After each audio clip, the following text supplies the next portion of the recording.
And then we gotta put on our belt, right? Yes.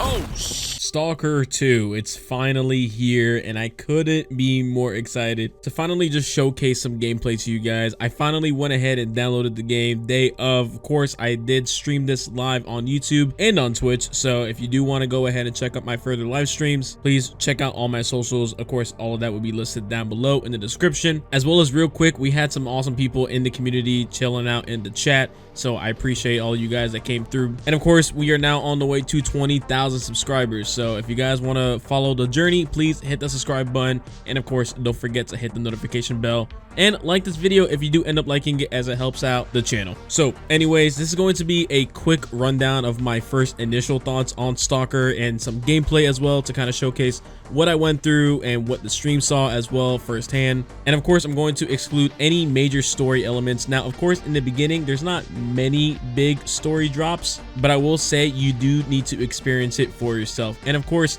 speaking of that, initially, if you're brand new to the Stalker franchise and this is going to be your first foray into the zone, I will say good luck, but have fun. This game, while not perfect, is going to be challenging, and I've only played it so far on the Stalker difficulty. There is rookie, there's Stalker, and then there's veteran.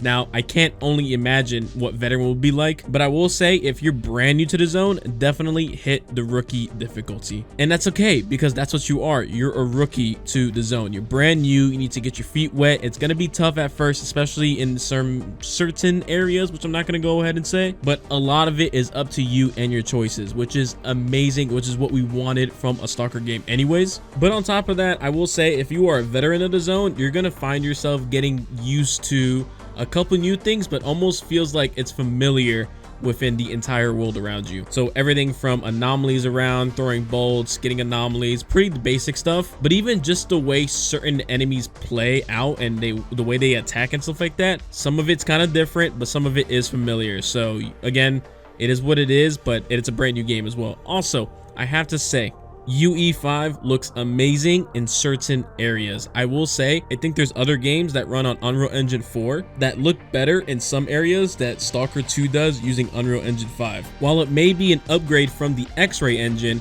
I'm still a little worried about the future of this game. Well, yes, they did say a bunch of hot fixes and frequent updates will be coming, and then of course later down the line, major updates. But in the beginning, that might be tough for some people to grasp on, because I mean, you also have to understand the development history, of course, with this game, but also the scope of this game. It is massive, and I can't believe that it's actually running as smooth as it is right now. Now, at the same time, I do understand there are going to be some glaring issues, but I didn't run into anything major, nothing game breaking, even though I have seen online that 1, people can't even launch the game. Of course, 2, the servers are on fire. Probably, maybe this is going to be posted the day after, so it might have calmed down now. But I think currently at the time of recording this video, this is on the 20th around 4 p.m. Eastern Standard Time. There is over 100,000 players playing the game right now, and it's sitting at mostly positive reviews on Steam. So you had that going for it, as well as actually being pretty good for new stalkers and veterans alike.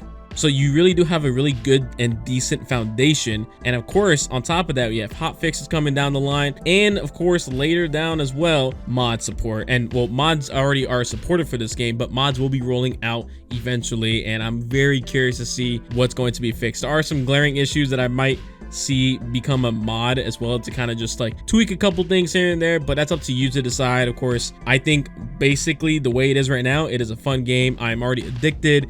I had to force myself to take a break and end the stream, because if not, I was already running at like 4, almost 5 hours on the stream. Of course, like I would say 2 of them was waiting for the game to launch on Steam, and then another 30 to 40 minutes of just downloading the game. But that's another thing too. It's a big install. It is about 150 plus gigabytes, because you also have to understand, while the base game might be 140, 150 gigabytes, you're gonna have updates coming out in the future, as well as compiling shaders in the beginning. So even when you think you finally launched the game, you have to compile shaders when you first launch it. So that was kind of, you know, like, oh my god, just let me in at this point. But I do understand that it does take time to, you know, run these things. Now hopefully in the future it could be optimized more, and maybe some smaller file sizes. But look, if this is the way games are moving towards in the future, we're going to start seeing a lot bigger install updates and files for games using different engines and updated graphics. And if you haven't upgraded into an SSD already,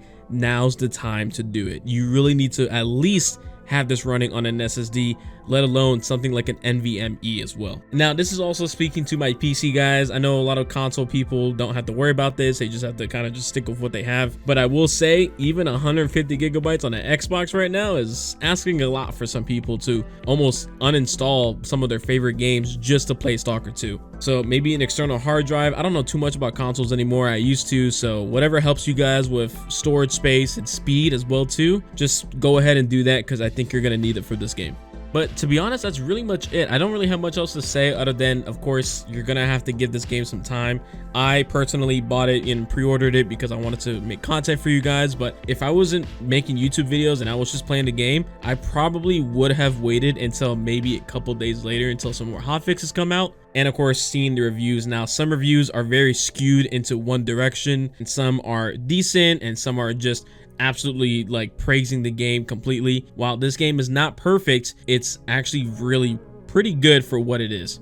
But seriously, you know, from the bottom of my heart, I also wanted to say thank you guys for coming into the live stream as well too, as well as I did decide to launch new merchandise as well just for this occasion. This is the Blue the Robot Red Forest t-shirt and hoodie. It is inspired by the Red Forest as well, and also kind of inspired because of the emissions that we've seen in the game with all the red and whatnot. So I wanted to go ahead and put that in there for you guys, so you guys can go buy it right now at bluetherobot.store. Of course, that will be linked down below in the description as well. But anyways, guys, thank you so much for watching today's video. I really appreciate it. This is going to be a quick, just initial impressions video, just to kind of get you guys up to speed. And then later down the line, you're going to start seeing a lot more immersive gameplay impressions. So again, thank you guys for watching.